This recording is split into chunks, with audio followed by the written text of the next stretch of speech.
Rob? Hello everyone and welcome to Rob's Rogues and the BatmanUniverse.net. Today we're taking a look at the DC Comics supervillains Poison Ivy. And gone is the new 52 that would be located right here from the package. It is now just DC Comics. So yes, this is a new 52 design of Poison Ivy, but it is now just Poison Ivy from DC Comics in a new costume. We'll get into the costume and what I think about it and how she differs from her older costume and her older looks, but we'll get into that in just a moment. Again, this is from the Supervillains line that they're continuing on. You can see the peel back here in the green that's kind of tattered and torn here. These side panel arts, I always kind of liked these. And this is a really pretty cool side panel art.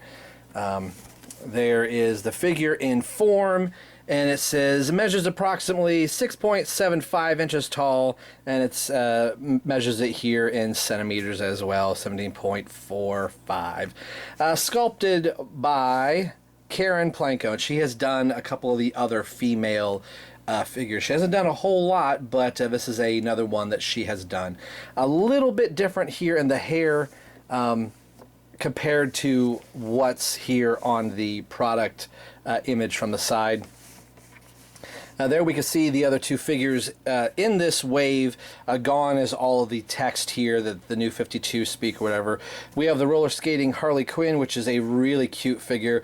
I've seen Automatica review this, and I saw Poison Ivy and Harley both at the same time, and I talked myself into Poison Ivy because I just liked the way that she looked in hand, and I was very dismissive of her until I actually saw her, and I thought, well, I'll just get Harley at a later date.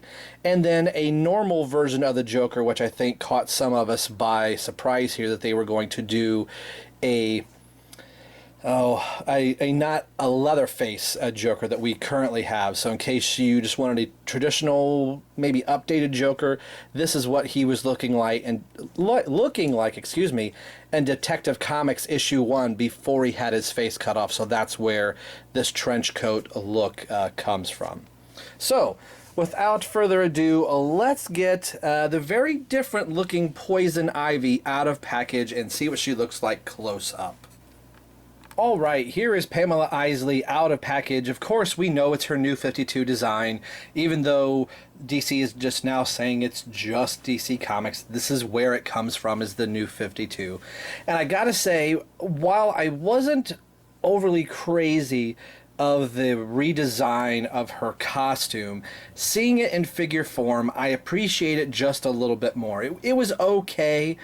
But instead of her having her normal leafy green body, which was a departure from when she was first created, she was just a normal looking woman that wore a plant type of a tunic, basically. And then over the course of the comics, due to her becoming more one with her plants, the green started to overtake her body, so she became a green skinned person just because of the toxins and stuff running through her body. So now we've kind of gone back to more old school Poison Ivy in the fact that it's a suit and a costume she wears that has the green leafy things on it. Some of my friends have been saying that I think this would have popped a little bit better and made it work a little bit more instead of the black on the suit if it was a dark forest green. So that would still give this bodysuit feel to her, that even if she is wearing a suit of some type, the black is still too much of a contrast. It really makes the green pop off of the suit, but I think it would have worked just a little bit better. But that being said, I still really do like her. The likeness on her face is really good, and I like these vines and almost like tribal tattoo-ish here, but the way the vines are kind of coming up to the side of her face here. Her face is very, very beautiful. It's something that you kind of want out of Poison Ivy, to have this very sultry looking. There's a little piece of hair on her hair. The sultry look to her. I like the green lipstick and the green eyeshadow. Her eyes are done very well, and I like the almost Talia al Ghul sweeping part of her hair that's kind of covering her one eye a little bit. I really like that. Her hair is detailed very, very well, and it's nice and flowing and long, and it's in this new rubber soft type of material, unlike Wonder Woman from the very first series that was this hard hunk of plastic that didn't allow her head to move, and her head does move. The hair does hinder it a little bit, but you can get her to move if you need to. But the detailing work on her suit and in the vines is done very well, all sculpted really nicely. A lot of raised portions here. All the leaves on the suit are sculpted very well. All these ones here, up here in the middle of her chest. Again, going down to her thighs. This is the part where you can kind of see the black in here. I would have painted it, but in an extra step. But when you move this leg here, you can see the black show through. I would have painted the bottom of this and the upper part of this right here in green. So that kind of would have hit it. I think that would have, they were probably kind of hoping that this joint would be hidden by the flower. It's not done as perfect as it probably could have been.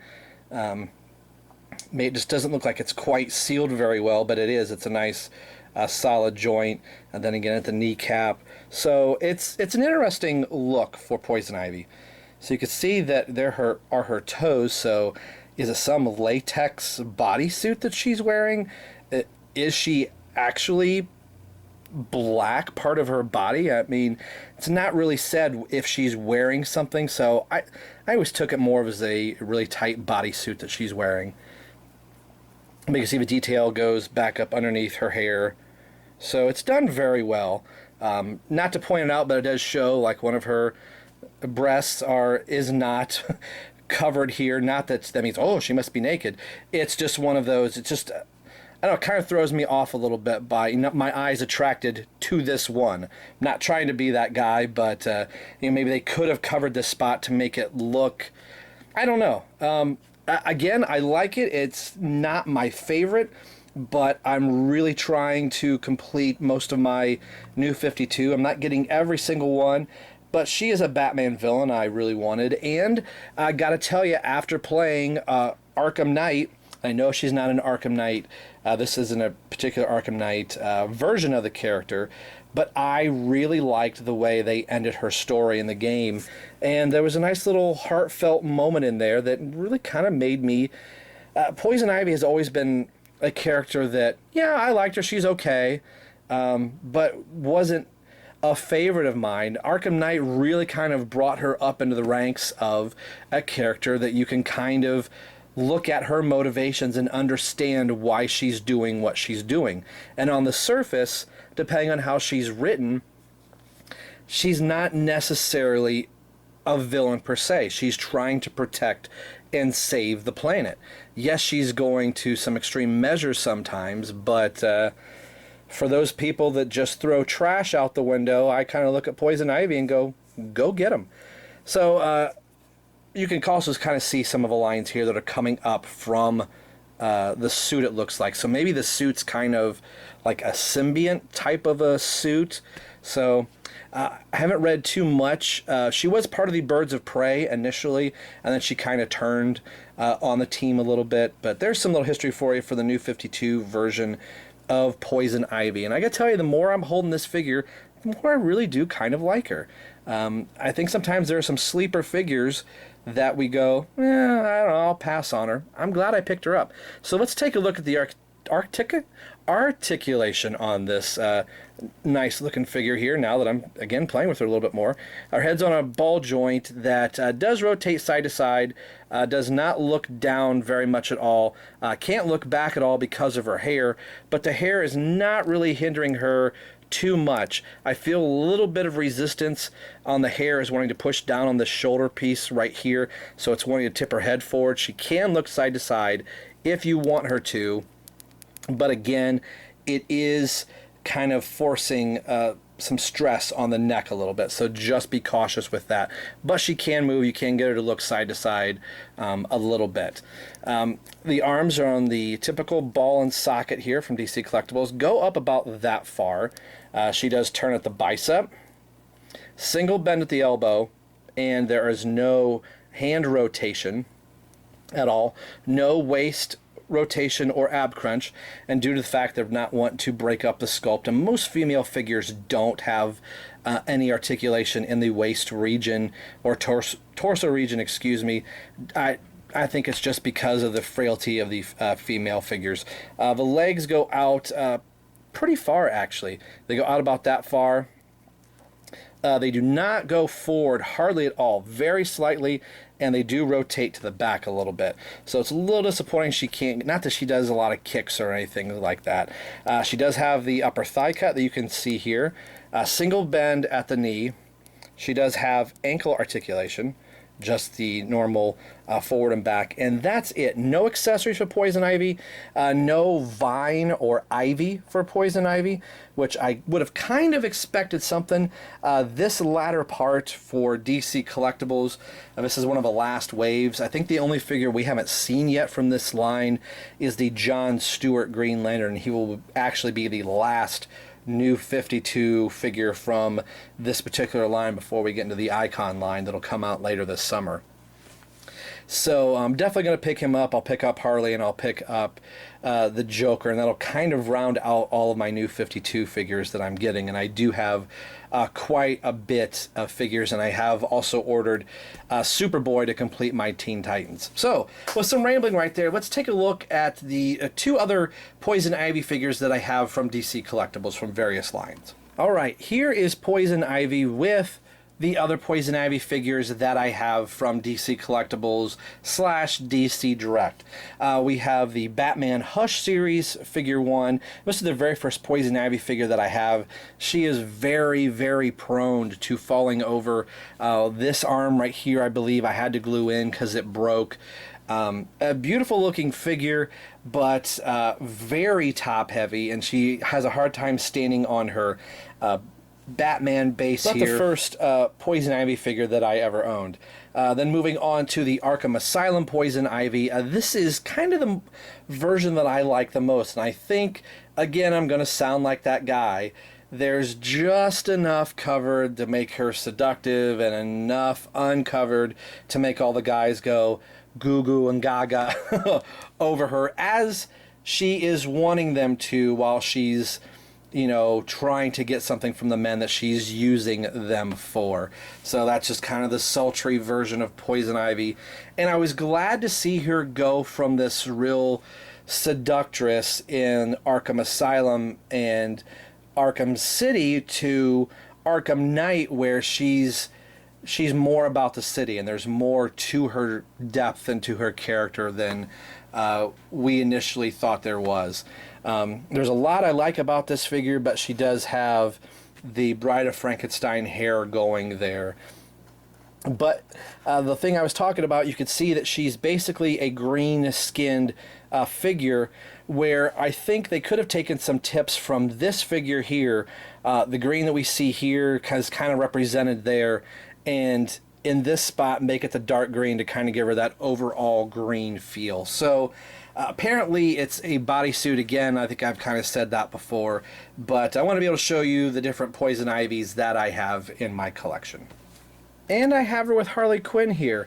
In the comics right now, they're kind of alluding that Harley may have a new love interest in her life. Poison Ivy. Sounds like Harley kind of bats for both teams a little bit. It's an interesting pairing. It's something that even Paul Dini had kind of hinted about back in the animated series, that Harley and Ivy might kind of be a little bit more than, you know, best friends, as it were. And it's kind of been toyed with off and on in the comics. So I'm not sure how I'm going to have Poison Ivy displayed, if she's going to be with Harley, if she's just going to kind of just be around my other Batman figures in the New 52 line, but the two look good together. It's kind of cute. I would I really like to kind of see her with the roller skating Harley. This particular Harley is just a little bit taller than Poison Ivy, but I don't know if that's exactly in canon, if Harley is taller or not. I kind of always thought Ivy was the taller of the two, but still, they both look really good together. Alright, final thoughts on this figure. I really do kind of like her. The more I'm kind of looking at her and kind of posing her with some other figures here, as we kind of see Batman here with her, I'm really kind of liking her. I think this might have been something I might have passed on had I not seen her in the store. I don't think looking online I would have put her in my shopping cart on Amazon and go, yep, this is something definitely I want. I think it actually took kind of looking at her, and it made me pass on the Harley Quinn figure and save her for a later time. So today we've been taking a look at the DC Comics supervillain Poison Ivy from the New 52.